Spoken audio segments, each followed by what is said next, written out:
Hey, good evening, everyone. Welcome into Weather Underground. I'm Mike Bettis. And I'm Maria LaRosa. Alex Wilson has the evening off. Mike, before we get to the top weather stories you have got.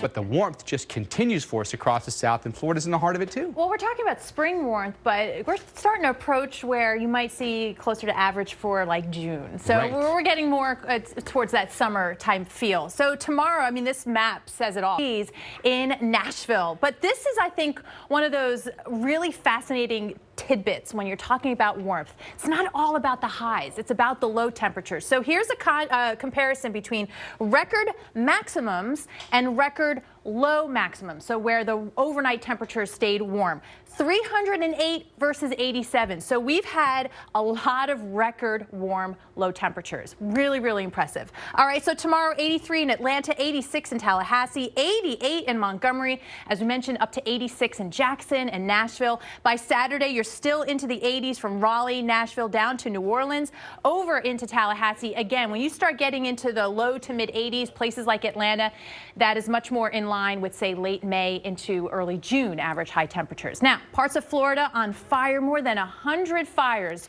pouring smoke over roads and homes. It's really hard hit in areas like Pasco County, northeast of Tampa. Crews there getting their first look today at the damage done by 2 fires yesterday. WFLA's Ryan Hughes shows us. Hey, welcome back to Weather Underground. Tracking some active weather right now on the radar. That means a lot of lightning and some heavy rainfall. Earlier, we had a few warnings on some of these storms near the Red River between Texas and Oklahoma. Right now, no warnings, but you see a lot of lightning and some heavy rain. Right now, it's kind of lining up to the west of the I-44 corridor. Just be on the lookout for, again, some of the pockets of that heavy rainfall. Now, if you're heading out of OKC northbound on I-35, you have showers the entire way as you head up towards Wichita.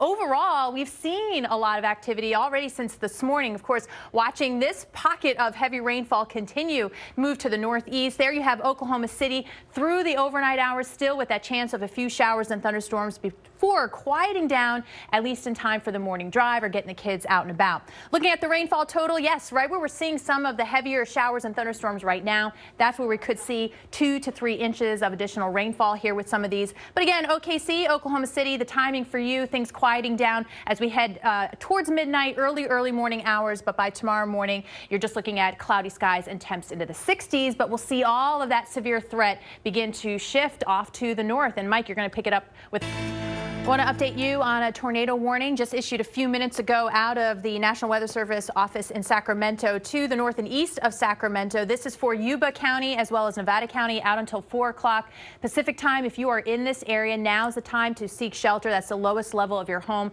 This is a storm that is capable of producing a tornado, likely some hail associated with this as well as it moves off to the northeast at about 25 miles per hour. So near Lake Wildwood at 334, near Grass Valley at 349, Baxter at 424, and in the Blue Canyon area around 434. Again, this storm moving to the northeast at about 25 miles per hour. About 50 minutes ago, National Weather Service Sacramento tweeted out a picture that a storm that was producing some dime-sized hail was also producing a funnel cloud. So we'll keep a very close eye on this as it continues to move off to the northeast. It's 2 weeks. It has. You remember how concerned we were about the cherry blossoms because of the chill?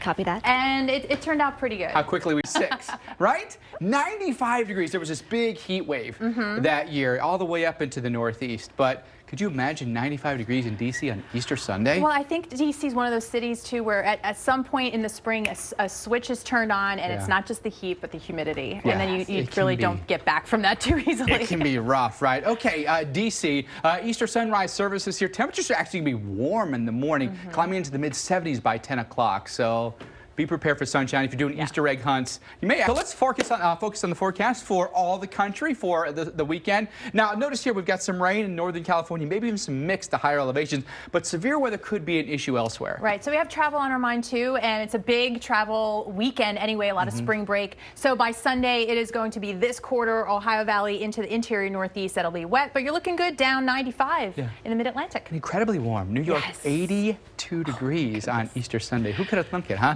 All right, we got a lot, but winds, especially when they're high, just elevates the risk. And you see that happening with high pressure sunshine, right? So there's not that visual, it's not that visual cue, unfortunately, sometimes to stay out of the water because you have all that sunshine. But as Mike mentioned, outside of any kind of storminess, you can have that rip current risk, and those to 15 miles per hour anywhere from Jackson to Melbourne, over into Miami, even Key West, looking at winds to about 16 miles per hour. So we're going through the next few hours. No surprise that with the setting sun and overnight, those winds ease just a little bit, but we're right back up into that 10 to 20 mile per hour range as we get into tomorrow afternoon. So once again, keeping an eye on that rip current risk. Now, the other threats facing Florida, drought and wildfires. In hard-hit Pasco County, crews have spent the day tamping down hot spots and reducing the threat for more fires. At least 4 wildfires have swept through part of the county this week. Now, earlier today, officials pinpointed what they believed caused each of those fires.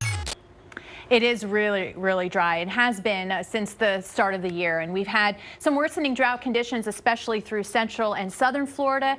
And we've had the latest update for the drought monitor come in. We're going to tell you all about that. But right now, looking at fires that are 100 acres in size or larger, there are 31 of them. One of the other factors looking into how well we can control these fires or get a handle on them, the relative humidity. During the overnight, early morning hours, that relative humidity is high, but it comes right back down with the daytime heating. So sort of a temporary break in that regard. But there's the latest monitor right now, severe drought, the most of coverage of severe drought category in Florida in about 7 years, Mike. So we're starting to kind of creep in more geography, more territory with the high pollen count. Right now, this is a look at the tree pollen, and that area in red stretching all the way from the mid-Atlantic through the plains and into the west is where we're seeing those counts high and very high. A few weeks ago, it was down here, and it's like the Blob, the movie, just creeping up to the north with everything now in bloom. So Gesundheit, pollen everywhere, guys. I know, right? And I noticed sound off, so we answer a few of your questions this evening. Gang's all back, and Catherine has some of your questions tonight on Twitter. All right. By the way, welcome. Oh, thank you. Good to have you here this evening. I'm happy to be here. You guys are great. We might see you might see Catherine a little bit more regularly on the show, so good to have you here. Thank you. So we've got one good question for the weather. When we think about spring fronts, we're thinking these big monsters that come through the middle of the country and they produce big storms in the plains or the southeast, Midwest, right? And we haven't had. And it's just the difference between air masses. Sometimes there's just not a big difference between the air mass. Yeah. Perhaps humidity is it. I like the word you use, feeble. Feeble. Right. This week has been That one caught my eye. weather terms. It